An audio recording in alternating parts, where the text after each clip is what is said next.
Bagyo. Alam niyo yan, di ba? Bumabaha pa sa Angono at nag-ever pa kayo para dito. Salamat kasi nandito kayo, lalo na yung mga kaibigan ko, pamilya ko, at sa lahat na pumunta dito.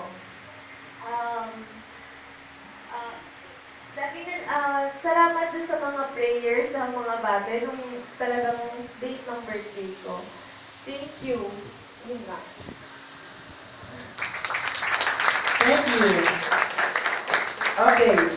In behalf of the family of Mama Angelica, we are gladly and giving our endless thankfulness to everyone who spent and witnessed this joyous affair to the life of Mama Angelica. Despite of your activities of your life, distance, all of distance, you rather chosen to be here to witness this event. So, once again, I'm signing out the program. I'm Jimmy Ebrio. Thank you everyone. Go home safely and God bless us all. Thank you.